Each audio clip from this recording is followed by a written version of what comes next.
They sat me by the trash at the wedding I paid for. I smiled, then canceled the music, drinks, and flowers. Subscribe to this channel and comment where you're watching from. They pushed my wheelchair next to the ornate trash bins at my great-granddaughter's wedding, a wedding I paid $300,000 for. The orchestra played Pachelbel as guests sipped vintage champagne under crystal chandeliers. My son never mentioned my name in his toast. My granddaughter walked past without a glance, and when I tried to congratulate the bride, she suggested I should rest in my room. At 92, I've learned patience. I've built empires while they built entitlement. Now it's time they learn what happens when the hand that feeds gets bitten. My name is Eleanor Blackwood, and this is how I taught my family the value of respect. I felt the wheels of my chair bump against something. Miguel, my assistant, stopped pushing and leaned down to whisper, "Mrs. Blackwood, I can find a better spot." "No," I said, my eyes fixed on the ornate trash bins now flanking me. "This is perfect." The Newport Historical Mansion glittered with lights that reflected off crystal glasses and diamond jewelry, much of it purchased with my money. The final envelope containing payment for this extravagant wedding sat heavy in my lap.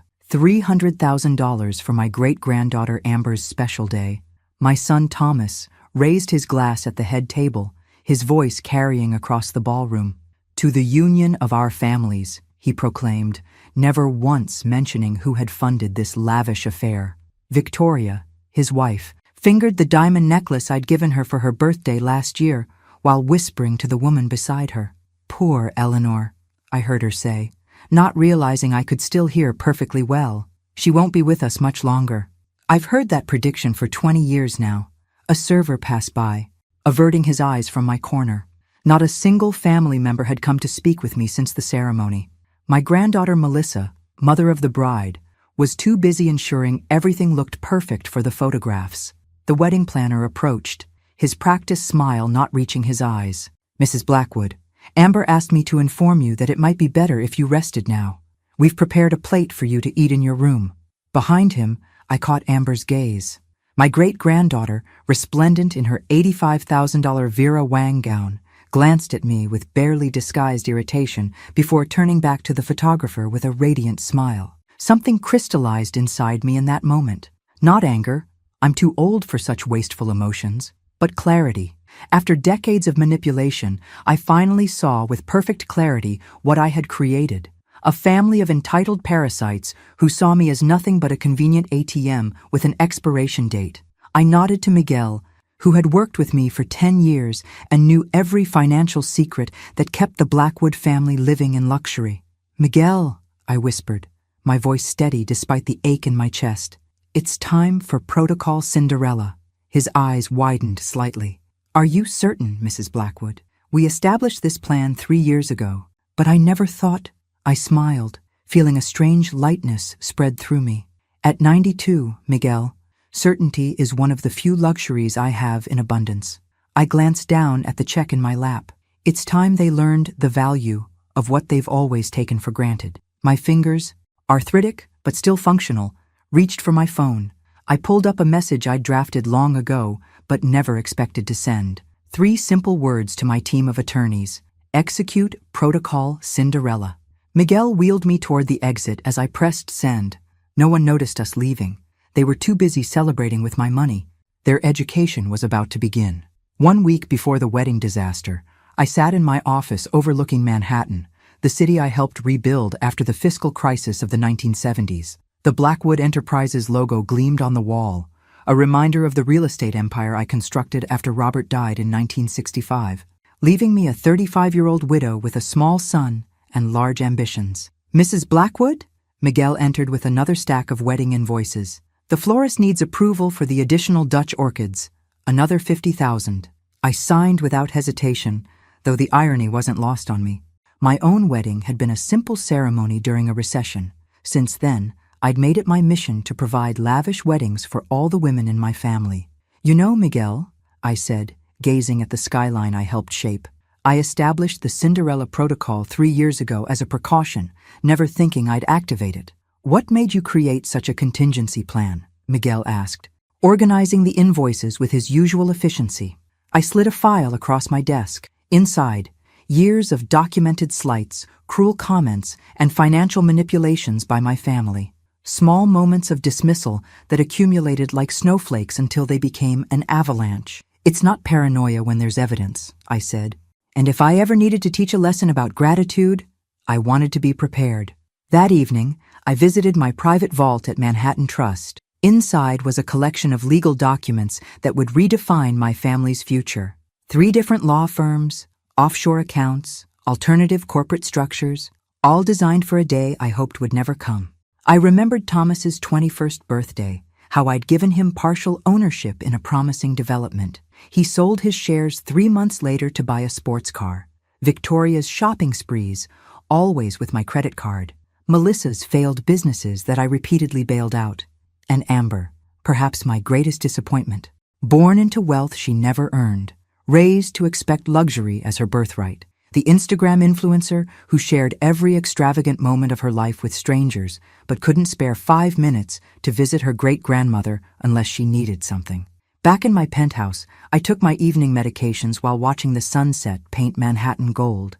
On my nightstand sat a framed photo of Robert and me in 1963, standing in front of our first property investment, a rundown brownstone we renovated ourselves. I wonder if I did them a disservice, I whispered to his memory, by making everything too easy. My phone buzzed with a text from Amber. Bisabuela, could you transfer another $20K for the wedding? Found the perfect shoes. Love you. No call, no visit, just another withdrawal request from the Bank of Eleanor. I put down the phone without responding and made my decision. Sometimes true love means establishing boundaries, even at 92. Oh my God, you guys! My great-grandma is literally the best! Amber's voice echoed through the exclusive Manhattan Club hosting her bachelorette party. She waved her diamond-encrusted phone at the camera, live-streaming to her 250,000 Instagram followers. She just transferred $20,000 for my wedding shoes. I didn't even have to ask twice. I watched the video later that night, sent to me by Miguel, who monitored social media for business purposes. What Amber didn't show her followers was that she hadn't visited me in 3 months, despite living 20 minutes away. The next morning, I attended a wedding planning meeting at Amber's insistence, though attended might be generous. They seated me in the corner while the planner reviewed final details. The ice sculpture needs to be taller, Amber insisted, scrolling through her phone as she spoke. And we need the Dom Perignon for toasts, not the Veuve Clicquot. The wedding planner winced. Miss Blackwood, that would add another... Don't worry about the budget, Amber interrupted with an eye roll. My great-grandmother will cover it. She always does. She glanced my way briefly. Right, Bisabuela? Before I could answer, she'd already turned back to the planner. I was merely the checkbook in the corner.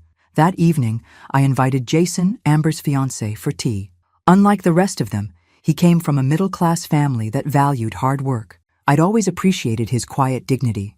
Mrs. Blackwood, he said, accepting the cup from Miguel, I wanted to thank you personally for your generosity. This wedding is beyond anything my parents could have provided. You seem uncomfortable with its extravagance, I observed. He hesitated. It's just, shouldn't we be focusing on building our future together rather than one elaborate day? And what does Amber think about that? She says this is normal for your family. He shifted in his seat. Mrs. Blackwood, may I ask something? Why aren't you more involved in the planning?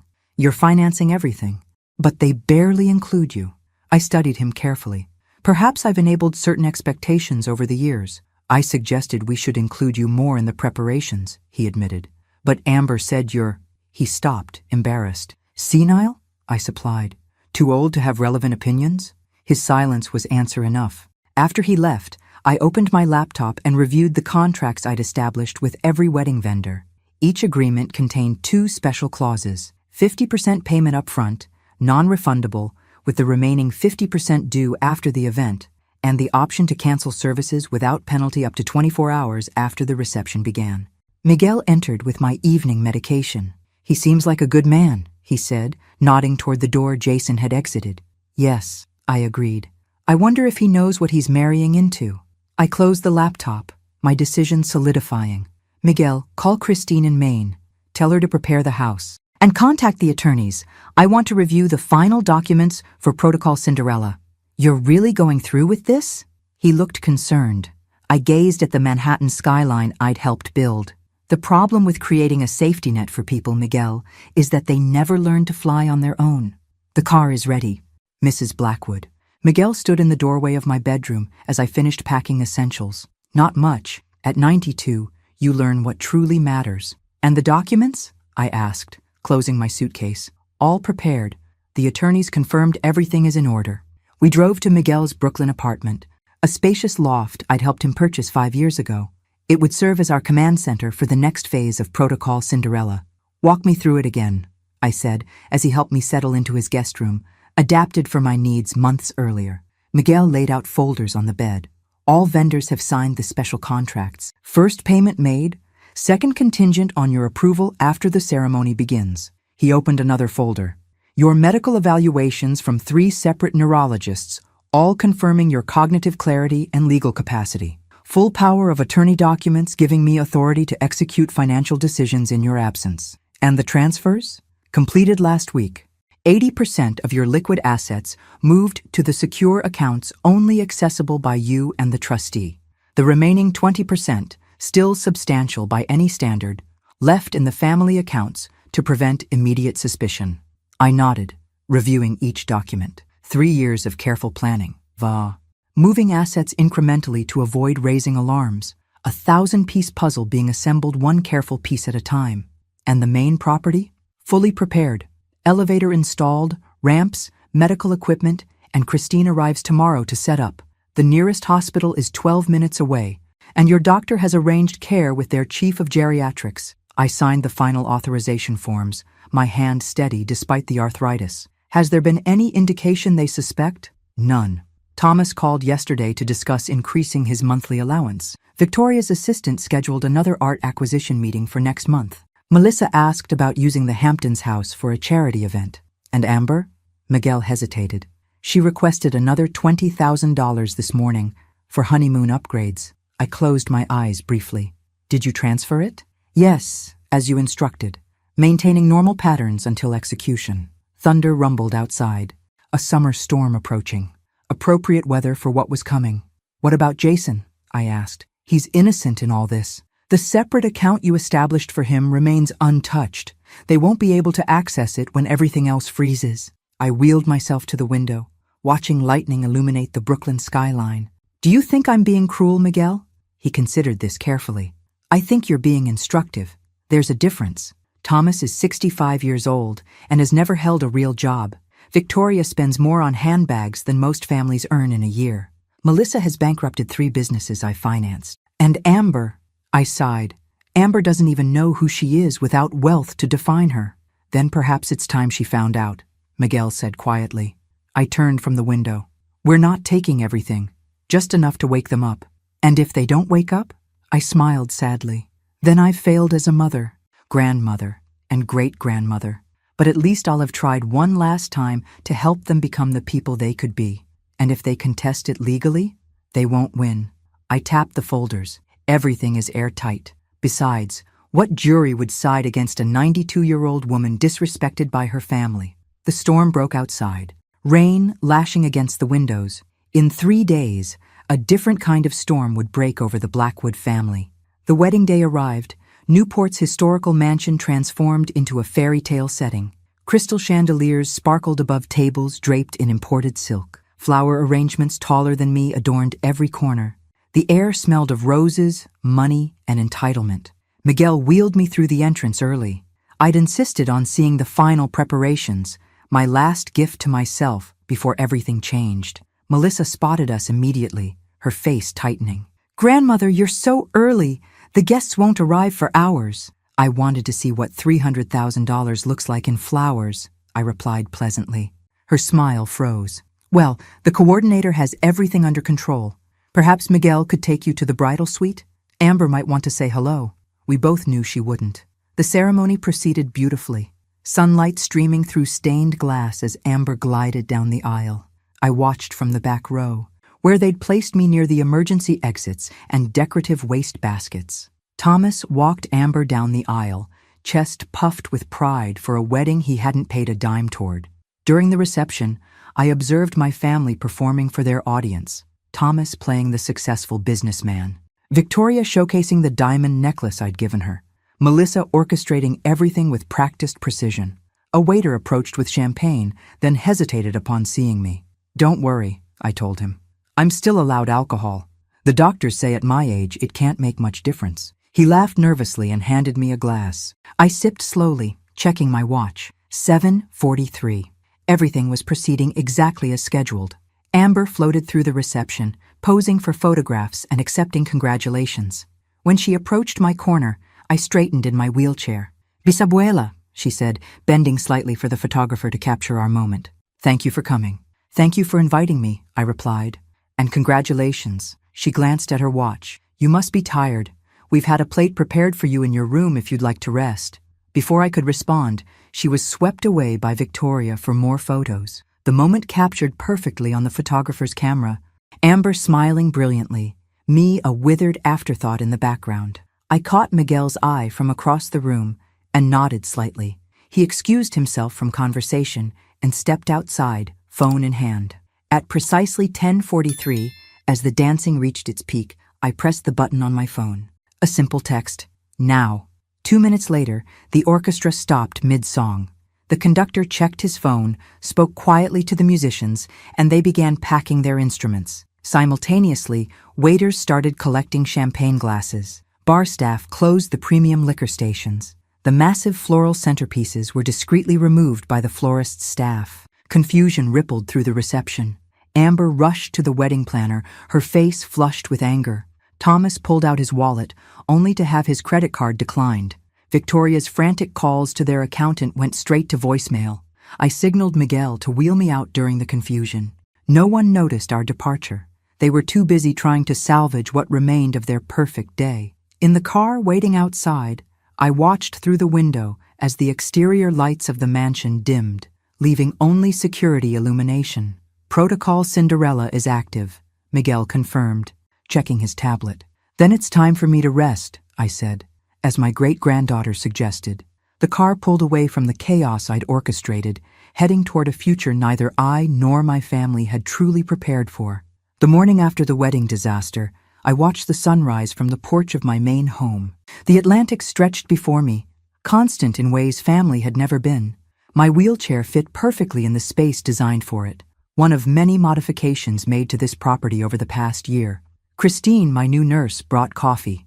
"Your blood pressure is excellent this morning, Mrs. Blackwood, especially considering the circumstances." Miguel's tablet chimed with incoming messages. "It's beginning," he said.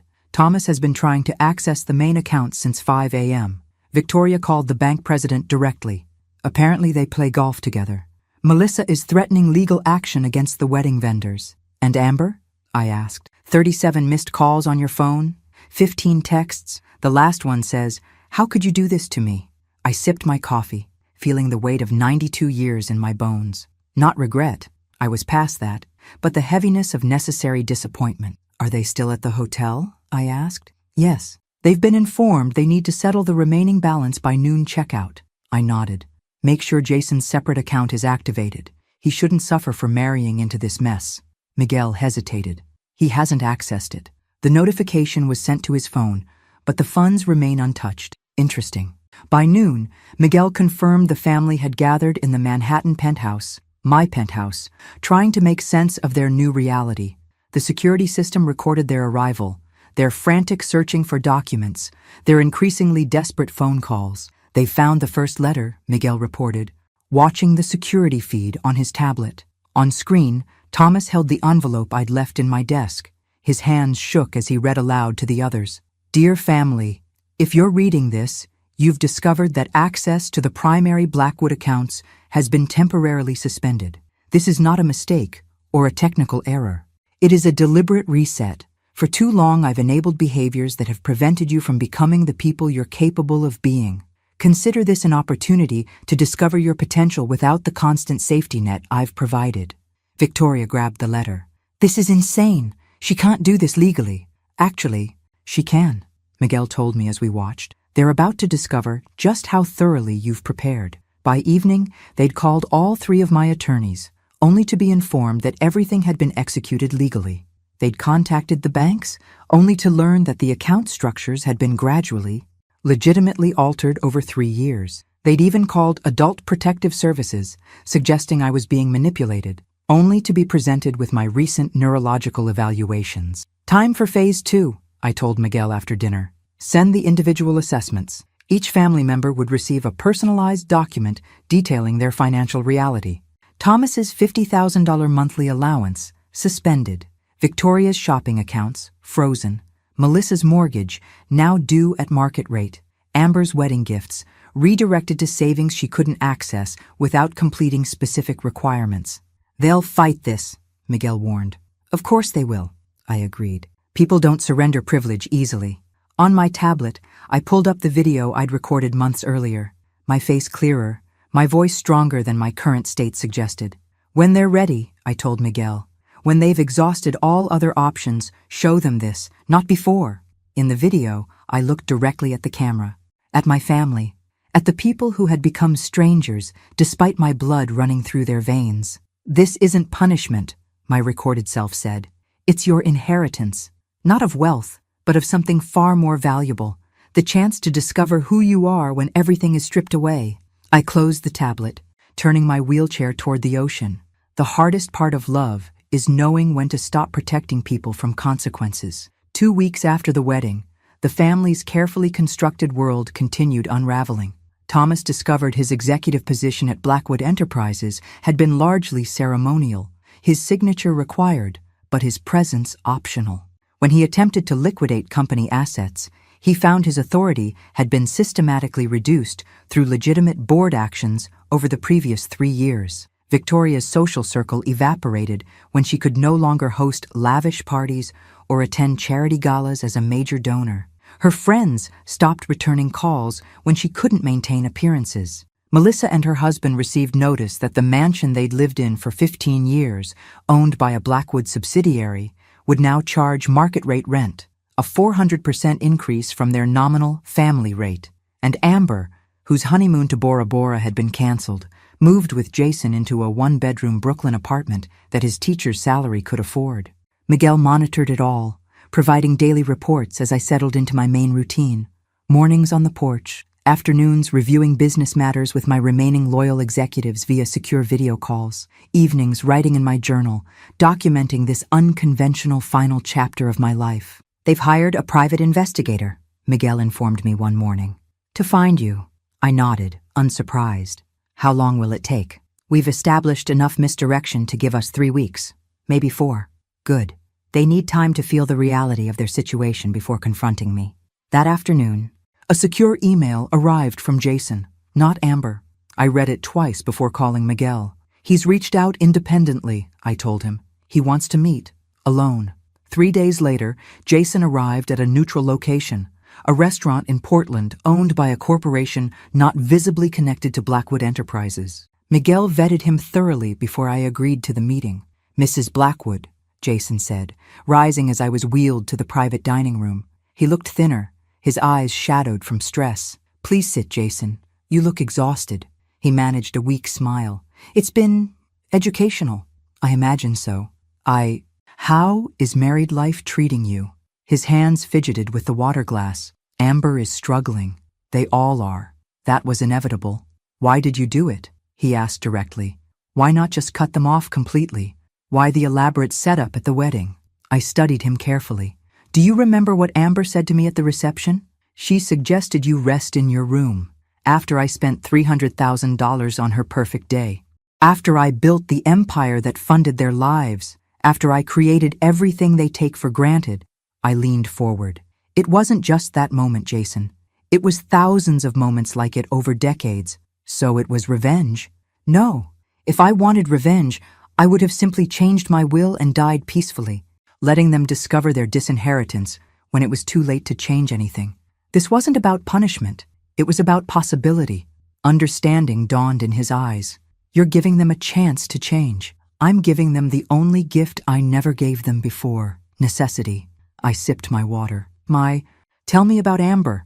Not what she's saying, but what she's doing. She tried to monetize her social media. When that didn't generate enough income, she applied for retail jobs, but her resume was limited. He hesitated. Yesterday, she enrolled in community college courses. Something warmed in my chest. And the others? Thomas is drinking heavily. Victoria is trying to sell her jewelry collection. Melissa's husband has taken a second job. He met my eyes. They're angry. They're going to find you eventually. I'm counting on it. I slid an envelope across the table. This contains information about an account in your name only. Amber can't access it. Neither can her family. He pushed it back without opening it. I didn't marry Amber for money. No, you married her despite it. I respected his rejection. What will you do now? Stand by my wife. Help her become the person I believe she can be. As he rose to leave, I asked one final question. Do they know you've met with me? No. His expression was complicated. Some journeys people need to make on their own.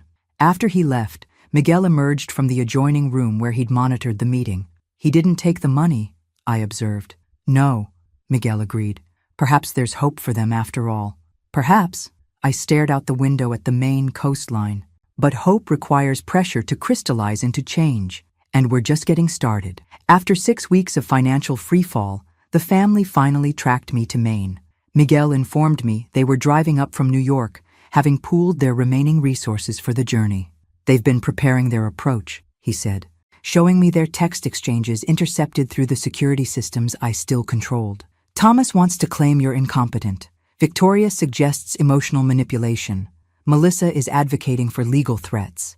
And Amber? Surprisingly quiet in the group chat. She's coming but hasn't contributed to their strategy. I spent the morning on the porch, watching the ocean, while mentally preparing for the confrontation. At 92, I'd seen enough of life to know that the most important battles are won before they begin. They arrived at noon. I instructed Miguel to let them all enter rather than meeting them separately. Better to face the storm all at once. Thomas entered first, his confident stride faltering when he saw me. Perhaps he'd expected to find me diminished, confused, an easy target for their manipulations. Instead, I sat in my wheelchair, back straight, mind clear, with Miguel and Christine flanking me like sentinels. Mother, Thomas began. Thomas, his voice attempting warmth it didn't contain. We've been so worried. Have you? I replied evenly. How concerned you must have been while trying to drain the remaining accounts and sell company assets. Victoria stepped forward, the diamond necklace conspicuously absent from her throat. Eleanor, this situation is completely unnecessary. We're family. Indeed. That's precisely why we're here. Melissa remained silent, her eyes cataloging the house, assessing its value, no doubt. Amber entered last, hanging back near the doorway. She'd lost weight, her designer clothes replaced by simple jeans and a sweater. Her eyes met mine briefly before dropping to the floor. Please sit, I said, gesturing to the chairs arranged before me. I imagine you have questions. Questions? Thomas's composure cracked. You've destroyed our lives, frozen our accounts, canceled Amber's wedding reception, humiliated us publicly. Your lives aren't destroyed, Thomas. They're simply no longer subsidized. Victoria leaned forward, adopting the sympathetic tone she used for charity functions. Eleanor, we understand you might have felt underappreciated. We can address that. But this dramatic response is disproportionate to any perceived slight. Perceived? I raised an eyebrow. Was it a perception that my great-granddaughter seated me by the trash at her wedding? That my granddaughter hasn't asked about my health in 5 years? That my son calls only when he needs money? This is ridiculous. Melissa finally spoke. You're a vindictive old woman punishing your family because we don't worship at your feet. Is that what you believe this is about? Worship? What else? Thomas demanded. You built this empire and lord it over us, using money to control our lives. Control? I laughed softly. My dear son, if I wanted control, I would have simply required you to work for your allowance. What you've experienced isn't control, it's its absence. For the first time, you're facing the consequences of your own choices. Victoria's facade cracked. What do you want from us? Groveling? Public apologies? What will it take to end this cruelty? I studied each of their faces. The anger, the entitlement, the bewilderment of people facing an inconvenience they couldn't buy their way out of. I want nothing from you, I said finally. That's what you fail to understand. This isn't a negotiation where you can offer the right words to restore the status quo. The old arrangement is gone permanently. You can't do this, Thomas shouted, rising from his chair. We'll contest this legally. You're clearly not mentally competent. Miguel silently placed a folder on the table. Inside, comprehensive neurological evaluations from 3 separate specialists, dated just weeks earlier. Beside them, documentation of every legal step taken to restructure the family finances, all executed gradually, legitimately, over years. "You're welcome to try," I said calmly, "but I've had decades to plan this moment. Do you really believe I left anything to chance?" As reality settled over them, Amber finally spoke, her voice quiet but steady. "What happens now?" It was the first honest question anyone had asked. The confrontation continued as afternoon shadows lengthened across the porch. Thomas paced, alternating between threats and awkward appeals to family loyalty. Victoria's charm offensive devolved into thinly veiled accusations about my mental state. Melissa calculated aloud what my care must cost, implying I was being financially exploited by Miguel. Through it all, I remained silent, letting them exhaust themselves against the unmovable reality I'd created. Only Amber remained quiet, watching the performance with increasingly detached eyes. Finally, when their arguments began circling back on themselves, I raised my hand. "Enough," I said, my voice cutting through their noise. "You've had 6 weeks to adjust to your new circumstances. Tell me what you've learned." "Learned?" Thomas scoffed. "That you've lost your mind? That you never really loved us," Victoria added bitterly.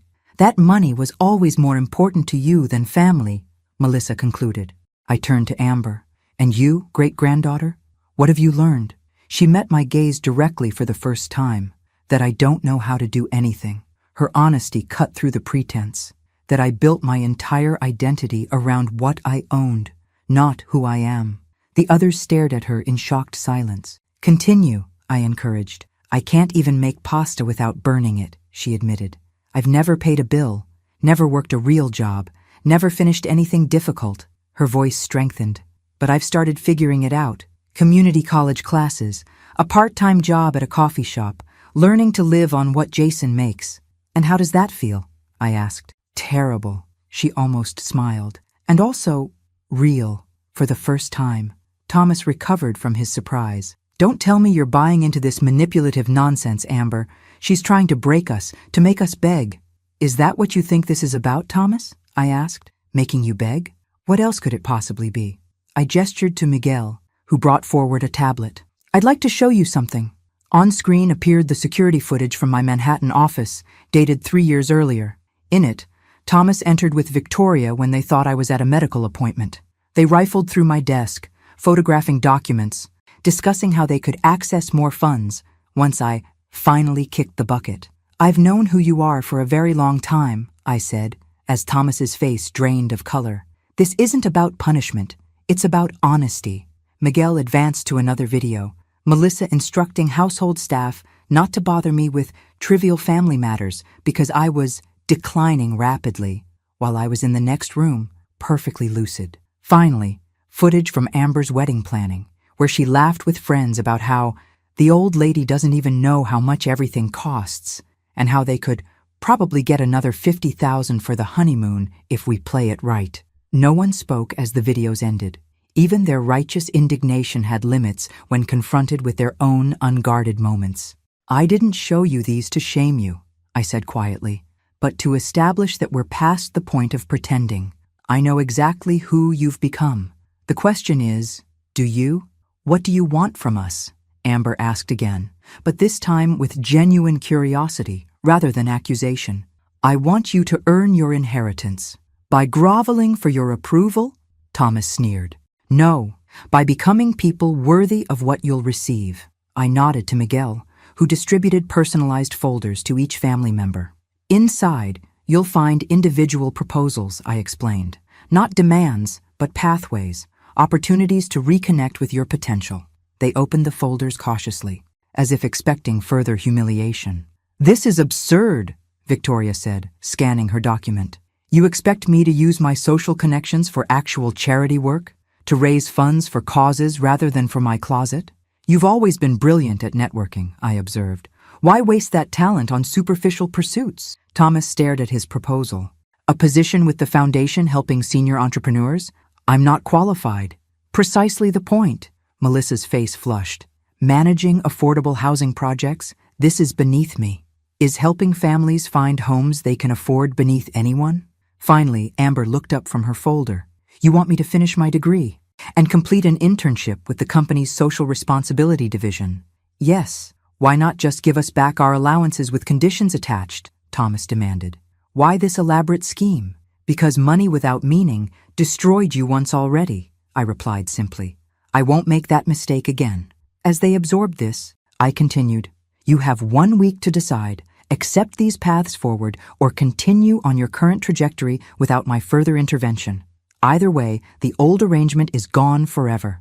And if we refuse, Victoria challenged, then you'll discover who you are without wealth to define you. Some might call that the ultimate inheritance. They left in stages, Thomas and Victoria first, fuming, Melissa shortly after, already on her phone seeking legal counsel. Amber lingered on the porch, watching the sunset paint the Atlantic gold. Why didn't you just tell us how you felt? She asked finally. Would you have listened? Her silence was answer enough. 3 months after the family confrontation, I received the first progress reports from the trustees overseeing my reformation project. Thomas had reluctantly begun work with the Senior Entrepreneur Program, showing up precisely on time and leaving the moment his required hours were completed. Victoria had organized one small fundraiser, leveraging her social connections with minimal effort. Melissa had attended exactly 2 affordable housing meetings, contributing nothing but complaints. Only Amber showed signs of genuine engagement. Her academic advisor reported consistent attendance and improving grades. Her internship supervisor noted initial reluctance transformed into growing curiosity about corporate social responsibility. They're doing the minimum to comply, Miguel observed as we reviewed the reports on my porch. It's a start, I replied. Transformation rarely begins with enthusiasm. That evening, my secure phone rang, a number I hadn't expected. Mrs. Blackwood, it's Jason. Hello, Jason. How is married life in reduced circumstances? He chuckled. Educational. That's actually why I'm calling. Amber wants to speak with you. Alone, not with the others. I considered this. She's welcome any time. Come. Without the family delegation, 2 days later, Amber arrived alone, having taken the bus from Portland after flying from New York. No longer the Instagram princess with perfect styling, she wore simple jeans and a sweater, her hair in a practical ponytail. Bisabuela, she said, the childhood nickname carrying new weight. Thank you for seeing me. Tea? I offered, gesturing to the service Christine had prepared. She served herself, then me, a small courtesy she'd never shown before. You look well, I observed. I've lost 12 pounds since the wedding, she admitted. Turns out cooking your own food and taking public transportation changes your body. And your mind? She smiled ruefully. That too. She set down her cup. I'm not here to beg for money. Why are you here then? To understand. She leaned forward. The others are just going through the motions, you know. Dad checks boxes at the foundation. Mom shows up for meetings and undermines everything. Grandma Victoria organized a charity shopping event where half the proceeds went to designer brands. And you? I'm changing. She said it with wonder. My marketing professor says I have natural talent when I actually apply myself. The CSR internship showed me how business can do more than generate profits. And Jason? Yes? He never cared about the money. He loves me, the real me, whoever that turns out to be. She paused. Why didn't you just cut us off years ago? Why the elaborate wedding setup? I studied my great-granddaughter, seeing shadows of myself in her direct gaze. Because you needed to see yourselves clearly, not through my disappointed eyes, but through your own actions. I sipped my tea. The wedding was a mirror. Amber, I merely removed the flattering filter. She nodded slowly. I've been thinking about something. The family always called you lucky, that you built your fortune through fortunate timing and connections. But that wasn't it at all, was it? What do you think it was? Work, sacrifice, thousands of difficult decisions. She hesitated. I found articles about you from the 1960s. How you were dismissed, undermined, laughed at for being a woman in real estate development, how you mortgaged everything for your first major project. You've been doing research. I never knew you, she said simply. I'm trying to change that. We talked for hours as afternoon stretched into evening. Not about money or inheritance, but about life, choices, resilience. For the first time, she asked questions about my journey rather than what I could provide for hers. As she prepared to leave, I asked, what will you tell the others? That you're still implementing your plan, That there are no shortcuts. She paused at the door. I used to think you were punishing us. Now I think you might be the only one who ever truly loved us. After she left, Miguel found me watching the ocean, tears on my weathered cheeks. Are you all right, Mrs. Blackwood? Yes, I whispered. For the first time in years, I think I might be. Sometimes, a single green shoot breaking through concrete offers more hope than an entire garden that's been meticulously maintained. 6 months after the wedding disaster, my attorneys reported the family had exhausted all legal avenues. 3 separate courts had upheld my financial restructuring. The psychiatric evaluation Thomas had demanded confirmed what I already knew. At 92, my mind remained sharper than his ever was. The family's responses to their new reality had diverged significantly. Thomas retreated into bitterness, doing minimal work at the foundation while drinking heavily. Victoria, finding her social circle drastically reduced without her spending power, began reluctantly applying her networking skills to actual charitable causes, discovering, perhaps to her surprise, that she had genuine talent for connecting resources with needs. Melissa vacillated between rage and grudging participation in the affordable housing program, occasionally showing flashes of the intelligence I'd always known she possessed. Her husband, freed from the shadow of Blackwood wealth, had started a small business that was showing promising returns. And Amber, my surprising Amber, had completed her first semester with a 3.8 GPA and received a formal commendation from her internship supervisor. She and Jason had moved to a slightly larger apartment, affording it through their combined income rather than my subsidy. I monitored it all from Maine, where winter had transformed the landscape into crystalline beauty. My health remained stable, though the cold aggravated my arthritis. At 92, every stable day was a victory. The trustees are requesting guidance, Miguel informed me one morning. Thomas is technically meeting the minimum requirements, but clearly sabotaging projects. Victoria is showing improvement, but demanding recognition. Melissa is using her position to build connections for her husband's business. And they're all still waiting for me to relent, I concluded. Yes, except perhaps Amber. That afternoon, as snow fell outside my window, my secure line rang with an unexpected caller. Thomas. Mother, he said, his voice carrying the slight slur I recognized from his decades of functional alcoholism.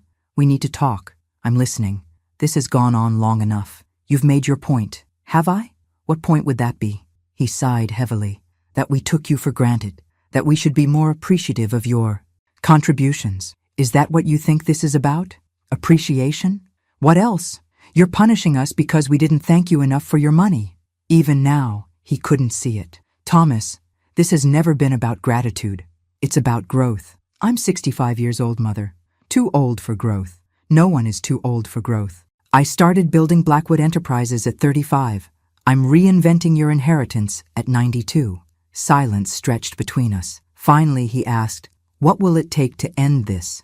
Just tell me what you want. I want you to become the man you could have been without the crutch of wealth, the man your father would have been proud of. And if I can't be that man? The vulnerability in his question, the first real honesty between us in decades, caught me off guard. Then be a better man than you were, I said softly. That's all any of us can do. 3 days later, the trustees reported something unexpected. Thomas had voluntarily entered a rehabilitation program for alcohol dependency. Not the luxury facility he would have chosen before, but a practical program with solid outcomes. 2 weeks after that, Victoria organized a legitimate fundraiser that netted 6 figures for veterans' housing, and declined to skim her usual coordination fee from the proceeds. Melissa, though still complaining, had identified 3 viable properties for affordable housing development, applying her natural business acumen to a problem she'd previously ignored. Change was happening, however reluctantly. On a cold February morning, as I reviewed these developments with Miguel, he asked the question that had been hanging between us for months. When will you tell them? I looked up from my reports. Tell them what? About your diagnosis, the real reason for the timeline. I touched the medical file he referred to, the one documenting the advancing heart condition that gave me perhaps 1 more year. The condition I'd hidden from the family while implementing Protocol Cinderella. They don't need to know, I said finally. This isn't about my departure, but their journey. They'll figure it out eventually. Perhaps, by then, Hopefully they'll understand it was never about the money. I wheeled myself to the window, watching snowflakes swirl against the glass, each one unique, temporary, and perfect in its moment of existence. They think this is about inheritance, I said quietly. They're right, but not in the way they imagine. The real inheritance has nothing to do with bank accounts or property deeds. What is it? Then, Miguel asked, the knowledge that they are capable of standing on their own, that they have value beyond what they possess. I smiled.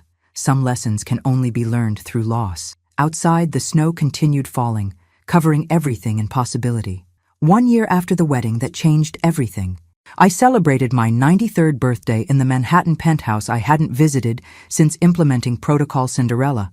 My health had declined enough that the journey required medical supervision, but I was determined to see firsthand what my experiment had wrought.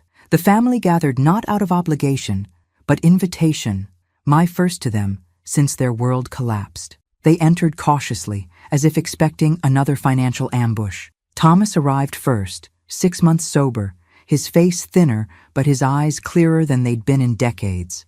The foundation work had evolved from obligation to vocation as he discovered a talent for connecting experienced entrepreneurs with eager students. Victoria followed, her designer wardrobe simplified, but her social calendar surprisingly full. She'd leveraged her networking prowess into a consulting position with 3 major charities, providing value that had nothing to do with her bank account. Melissa and her husband entered together, their relationship visibly transformed. With the pressure of maintaining appearances removed, they'd rediscovered why they'd married in the first place. The affordable housing project had evolved from punishment to passion, as Melissa applied her business acumen to problems that actually mattered. Amber and Jason arrived last. My great-granddaughter, now in her final semester with plans for graduate school, had grown into a poised young woman whose Instagram now documented corporate sustainability initiatives rather than shopping sprees. "Welcome," I said, as Miguel wheeled me into the living room where they waited. "Thank you for coming." The awkwardness was palpable until Amber stepped forward, kneeling beside my wheelchair. "Happy birthday, bisabuela," she said, presenting a small package wrapped in simple paper. Inside was a journal filled with photographs I'd never seen. Amber at her coffee shop job, her first A+ college paper, the community garden she'd helped establish in Brooklyn. The inscription read, "To the woman who taught me that losing everything can mean finding yourself. With love and gratitude, Amber." The others presented their gifts, not purchased, but meaningful. Thomas brought a handcrafted box made by a veteran he'd mentored. Victoria offered a scrapbook of the charity events she'd organized. Melissa presented architectural plans for an affordable senior housing complex she'd designed. Over dinner, served at a table where my wheelchair fit perfectly at the head, conversation flowed without the artificial politeness or barely concealed resentment of previous gatherings. They spoke of challenges overcome, lessons learned, unexpected joys discovered in simpler living. "A toast," Thomas said, raising his sparkling water, "to Mother, who had the courage to do what we needed, not what we wanted. To Eleanor," Victoria added, "who showed us the difference between having value and creating it. To Grandmother," Melissa continued, "who taught us it's never too late to reinvent yourself. To bisabuela," Amber concluded, "who reminded us that family isn't defined by what we give each other, but by how we help each other grow." As the evening concluded, I asked to speak with each of them privately. To Thomas, I confirmed his position at the foundation would be permanent, funded by a dedicated endowment. To Victoria, I offered partnership in a new charitable initiative targeting women's economic empowerment. To Melissa, I provided resources for her affordable housing vision, structured as investment rather than gift. To Amber and Jason, I gave the keys to a modest but beautiful brownstone, not free, but with a fair mortgage they could manage together. "Are you giving everything back?" Amber asked when we were alone. "No," I answered honestly. "I'm investing in who you've become, not enabling who you were. The others think you've forgiven us, that this is a return to normal. And you? I think you've given us something better than money," she said. "You've given us ourselves." Later, as Miguel helped me prepare for bed, my tired heart fluttering in my chest, he asked, "Was it worth it? The risk? The confrontation? The year of estrangement?" I thought of Thomas's clear eyes, Victoria's purposeful energy, Melissa's rediscovered partnership, Amber's hard-earned wisdom. They seated me by the trash at a wedding I paid for, I said. Tonight, they placed me at the head of the table and truly saw me for the first time in years. I smiled. Yes, Miguel. It was worth everything. 3 months later, when my heart finally surrendered to time, my family gathered again, not as entitled heirs, but as individuals standing firmly on the foundations of their own accomplishments. The true protocol Cinderella had never been about midnight deadlines or glass slippers, but transformation. They discovered my final gift wasn't the carefully structured trust that would support without enabling them, nor the company shares distributed based on merit rather than birthright. It was the letter I left, my final words to the family I'd loved enough to disappoint. The greatest inheritance I could leave wasn't built of money, but of meaning. Not purchased, but earned. You seated me by the trash at a wedding I paid for. Thanks for listening. Don't forget to subscribe and feel free to share your story in the comments. Your voice matters.